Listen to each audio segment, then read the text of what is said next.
আজকে আপনাদের একটি গন্তব্যস্থলে নিয়ে যাব, যেটা হচ্ছে লাহিড়ী বাবার আশ্রম, ব্যান্ডেল খুব স্টেশনের খুব কাছে, রাজহাট গ্রামে। চলুন রাজহাট গ্রামের এই লাহিড়ী বাবার আশ্রম কিছুটা ঘুরে দেখি, যেটা আধারালয় নামে আরও বেশি পরিচিত। প্রথমেই গেট দিয়ে ঢুকে আমরা আধারালয়ে প্রবেশ করছি। দেখতেই পাচ্ছেন সুসজ্জিতভাবে সুন্দর করে গোছানো একটি সর্বধর্ম সমন্বয়ের একটি মিলনস্থল বলতে পারেন। প্রথমে ঢুকেই ডান দিকে এই গোলাপের বাগান, প্রশস্তিত গোলাপের বাগান, বিভিন্ন প্রজাতির গোলাপ, যেটা আপনার মনকে সুবাসিত এবং মনকে আরও উচ্ছ্বলিত করে তুলবে। এই দেখছেন যে একটি ছোট্ট যে জলরাশি আসছে, এটি কৃত্রিমভাবে তৈরি করা আছে একটা মন্দির, বাবা ভোলেনাথের মন্দির। তার ওপর থেকে মনে হচ্ছে যেন পাহাড়ের কোনো চূড়ো থেকে ঝর্ণাধারায় ঝরিয়ে যাচ্ছে জল।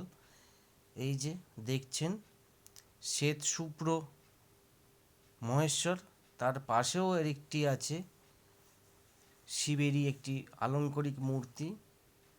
এরপর ওটাকে দেখেই আমরা এগোচ্ছি আরও ভেতরে গভীরে, যত প্রবেশ করব একটি স্ক্লাপচার করা আছে, তার সঙ্গে আপনার ওয়াটারফলস টাইপের করা। এখানে দাঁড়িয়ে আপনি যেমন সেলফি তুলতে পারবেন, তারপর সঙ্গে সঙ্গে আপনি নিজের মনও ভালো রাখবেন। তারপরে এই লোকনাথ বাবার ছবি বা ছোট একটা মন্দির, এরপর আরেকটি মন্দির, এর একটি স্ক্লাপচার দেখছেন। এখানেও হচ্ছে আপনার সেলফি জোন বলতে পারেন। যীশু খ্রিস্টের একটি ছোট্ট চার্চ মতো করা আছে, তার উল্টো দিকেই গাজী বাবার একটা মাজার। সর্বধর্ম সমন্বয়ের প্রথম প্রস্তুতিটা এইখানে আপনারা সারতে পারবেন। তারপরেই একটি ছোট্ট পাখিরালয়, আরও একটি স্ক্লাপচার দেখছেন, যেটি হচ্ছে মা দুর্গা আগমন। তার সঙ্গে দেখতেই পাচ্ছেন চন্দ্রমল্লিকার বাগান, বিভিন্ন রঙের রাঙিয়ে আছে এই বাগানগুলি এখানে, যেটা আপনার মনকে আরও আরও প্রস্ফুটিত করবে। বিভিন্ন রং, যে রং আপনার মনকে রাঙিয়ে তুলবে। তারপরেই এই ফুলের বাগানের উল্টো দিকেই দুর্গা মন্দিরটি যেটা দেখলেন, এই দুর্গা মন্দির। চলুন আরেক কিছু চন্দ্রমল্লিকার রং আমরা দেখে নিই। দেখছেন আস্তে আস্তে গোলাপ বাগান, চন্দ্রমল্লিকা, বিভিন্ন প্রজাতির, বিভিন্ন প্রচুর প্রচুর অগুন্তি, শেষ করা যায় না এই ফুলের বাগান, যেটা এই বিশেষ করে শীতকালে আপনার মন আরও রাঙিয়ে তুলবে এবং মনকে উদ্বেলিত করবে যে আবার যাব আবার যাব। তারপরে খুঁটিনাটি বলার আগে একটু বলে রাখি, ব্যান্ডেল স্টেশন থেকে 50 টাকা পার হেড হিসেবে টোটো করে আপনারা এই জায়গাটিতে আসতে পারবেন। আসার পথে আরেকটি মন্দির পাবেন, যেটা হচ্ছে গায়ত্রী মন্দির নামে বিখ্যাত। বাচ্চাদেরও একটা অ্যামিউজমেন্ট পার্কও আছে এখানে, এর ভেতরে ছোট ছোট বাচ্চারা এখানে দোলনা, স্লিপ আরও আছে, তারা চড়তে পারবে। আর এখানে দেখছেন মেন মন্দিরের আগেই অর্জুন এবং পার্থের একটি স্ক্লাপচার দেখলেন। আরেকটি কথা বলে রাখি যে এখানে এই মন্দিরে ঢুকতে গেলে মহিলাদের মাথায় কিন্তু ঘোমটা অবশ্যই দিতে হবে।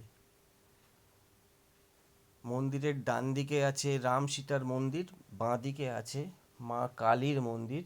মেন মন্দিরে কিন্তু আপনারা কখনোই ভিডিওগ্রাফি বা ছবি তুলতে পারবেন না, যা তুলবেন সবই বাইরে থেকে তুলতে হবে, ভেতরের কোনো ছবি তোলা যাবে না। এটা স্ট্রিক্টলি ওখানকার যারা কর্মী আছেন বা ভলেন্টিয়ার্স আছে, তাদের কিন্তু বারংবার সবাইকে নিষেধ করছে।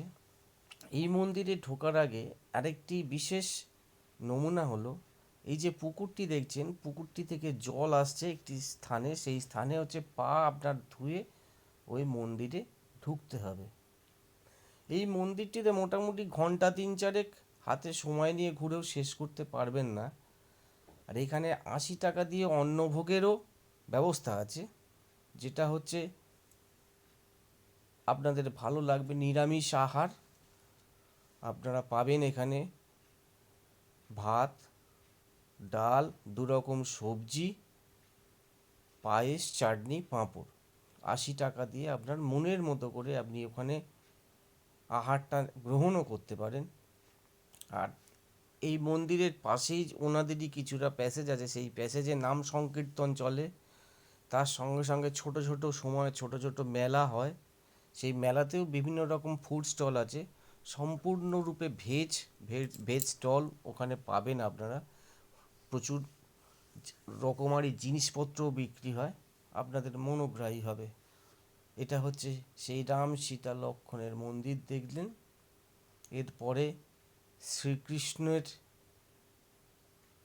তো সব কিছুর ঊর্ধ্বেই বলতে পারেন আমাদের কাছে।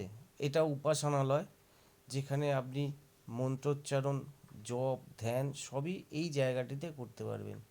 আর এই শ্রীকৃষ্ণের কে বাদ দিয়ে তো কোনো কিছুই হয় না, তাই শ্রীকৃষ্ণকে আমরা সর্বশেষে রেখেছি, কারণ উনিই শেষ, উনিই শুরু।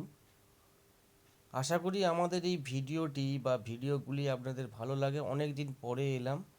সবাই সুস্থ থাকবেন, ভালো থাকবেন। নববর্ষের প্রীতি শুভেচ্ছা আমাদের তরফ থেকে নেবেন। আশা করি আমাদের ভিডিওগুলি আপনাদের ভালো লাগে।